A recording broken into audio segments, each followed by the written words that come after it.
마태복음 같은 것은 예수님이 한 일들을 통해서 예수님이 누구신가를 찾아가는 거라면 요한복음은 그 예수님 자체에 초점이 맞춰져 있어요. 그래서 처음부터 굉장히 어렵게 시작합니다. 1장 1절에 태초에 말씀이 계시니라. 이 말씀이 하나님과 함께 계셨으니 이 말씀은 곧 하나님이시니라. 첫 절부터 너무 어렵습니다. 도대체 태초에 무슨 말씀이 있었다는 거야? 이게 무슨 말씀이지? 음성일까? 아니면 글자일까? 아니면 성경책일까? 아니면 설교 말씀일까? 태초에 무슨 말씀이 있었다는 거야? 굉장히 어려운 글자로부터 시작을 해요, 요한복음은. 그런데 여기서 이 말씀, 헬라어로는 로고스라고 불리는 단어인데요. 이 지성을 가지신 초인격적인 로고스, 말씀에 대해서 사도 요한은 이야기를 하고 있어요. 이 로고스라는 거는 그 당시에 헬라 철학에서도 거론되던 단어입니다. 근데 헬라 철학에서의 로고스는요, 인격이 없어요. 그런데 여기서 요한복음에서의 로고스는 인격이신 분입니다. 그래서 한글 성경에서는 이 로고스가 계셨다라고 말합니다. 그 로고스께서 아버지와 함께 계셨는데 그 로고스는 곧 하나님이셨다라는 알 수 없는 말로 시작을 합니다. 그 말씀은 곧 하나님이셨다. 이 1장 1절부터가 우리에게 예수의 정체를 파악하기 굉장히 어렵게 만듭니다. 아버지와 함께 계신 분이었고 그분은 아버지였다. 이해가 어렵죠? 그래서 이 말씀이 누구신가에 대해서만 우리가 감을 잡는다면 요한복음을 읽기가 한결 수월해집니다. 이 로고스께서 아버지와 함께 계셨고 이 만물들이 그 로고스에 의하여 존재하게 되었다. 그래서 존재하게 된 것들 중에서는 단 하나도 그 로고스 없이는 된 것이 없었다. 그 로고스 안에 생명이 계셨으니 그 생명은 사람들의 빛이었다. 그 빛이 어둠의 빛이 돼 어둠은 깨닫지 못하더라. 또 어려운 말이 또 나옵니다. 어둠이 깨닫지 못했다?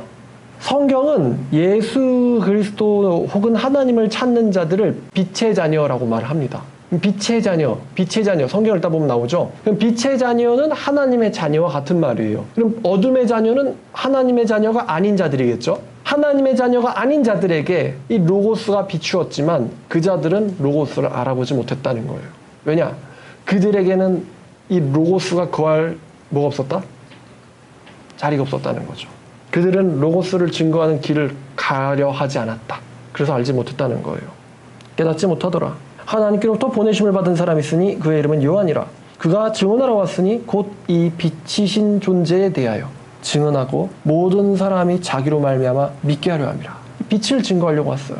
이 요한은 빛이 아니었고 이 빛에 대하여 증언하려 온 자라. 참빛 곧 세상에 와서 각 사람에게 비추이는 각 사람에게 이 비추이는 로고스가 있었다는 거예요. 각 사람에게 비추이는 로고스가 모든 자에게 비추이는 로고스가 있었다. 갑자기 이제 이게 생각나는데 여러분 서울대학교 이제 병원 가면은 서울대학교 마크를 막 볼 수 있잖아요. 그러면은 서울대학교의 마크에 어떤 라틴어가 써 있거든요. 혹시 뭐라고 써 있는지 기억하시나요? 이제 이 말씀 듣고 나서는 한번 서울대학교 병원 마크에 맞네 라고 한번 찾아보세요. 뭐라고 써 있냐면요, 베리타스 룩스 메아라고 써 있습니다. 베리타스 룩스 메아. 해석을 하면 베리타스는요 진리입니다. 룩스는 뭘까요? 룩스, 이거의 룩스가 얼마다? 빛이라는 뜻입니다. 이 메아 딱 봐도 이거는 영어의 미와 관련이 있겠죠. 해석하면 진리는 나의 빛이라는 뜻입니다. 놀랍지 않아요? 어떻게 그런 거를 그 학교 마크로 쓸 수 있지? 진리는 나의 빛. 우리나라의 정서와 맞지 않은 너무 고상한 말입니다. 그래서 서울대 학생들한테 물어보고 싶어요. 혹시 진리가 뭔지 아십니까? 됐거든요? 야, 니네 학교 그거 표어라고. 빛은 무엇인가요? 저리 가세요. 전도 거부합니다. 이 말씀을 알면 거기서 베리타스가 진리잖아요. 다른 말로 바꾸면 로고스겠죠. 로고스는 나의 빛이다. 참빛 곧 세상에 와서 각 사람에게 비추이는 빛이 있었나니 그가 세상에 계셨으며 세상은 그로 말미암아 지은 바 되었음에 세상은 그를 알지 못하였고 그분이 자기 땅에 왔으나 자기 백성들이 그분을 영접하지 않았다. 그러나 영접하는 자 곧 그분의 이름을 믿는 자들에게는 하나님의 자녀가 되는 권세를 주셨으니 로고스의 이름을 믿는 자들, 이는 혈통으로나 육정으로나 이 자들은 사람의 뜻으로 난 자들이 아니요 오직 하나님께로부터 난 자들이라. 믿는 자는 권세를 주었다고 해놓고 그 믿는 자는 아버지께로부터 온 자들이라는 또 신기한 이야기를 합니다.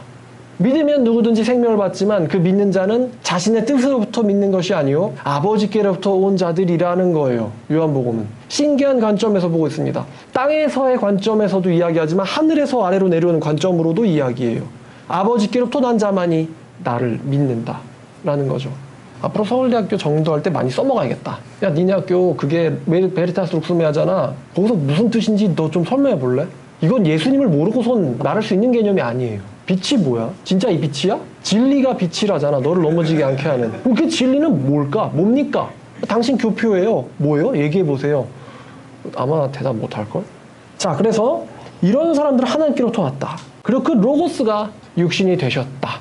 태초부터 계셨던 그 로고스께서 육신이 되셨다. 그리고 그 육신이 되신 로고스를 보았더니 그분은 아버지의 독생자였다. 그분에게는 은혜와 진리가 충만하였다. 그 로고스가 누구냐? 바로 너희가 들었고 보았고 증언당했던 예수님이시다. 요한이 그 로고스에 대해 증언하길, 내가 전에 말하길 내 뒤에 오시는 이가 나보다 앞선 것은 나보다 먼저 존재하시기 때문이라 라고 한 것이 이분을 가리킴이라. 우리가 다 그분에게서 받았으니 은혜 위에 은혜로라. 나보다 먼저 존재했다. 먼저 언제부터일까요? 태초부터 존재했었다. 17절엔 답이 나오죠. 그 로고스의 성함이 어떤 분인지. 아버지 품속에 있는 독생하신 하나님께서 우리가 본 적 없는 하나님을 나타내셨다. 또 어려운 말 나왔어요. 하나님을 본 자는 없지만 아버지 품속에 계신 독생자 하나님께서 우리가 본 적 없는 하나님을 나타내셨다. 그러니까 하나님께로부터 나온 하나님은 그분밖에 없다는 거예요. 그래서 독생하신 하나님이라고 말합니다. 다른 하나님은 없다. 우리에게 보여주는 하나님, 우리에게 하나님을 나타내주는 분은 바로 아버지에게서 유일하게 나온 그분이시다. 그분은 곧 우리가 본 적 없는 그 하나님과 동일한 분이다. 이게 1장 1절이거든요. 자, 이게 1장이에요. 1장부터 되게 어렵죠? 이해가 된다고 생각해요.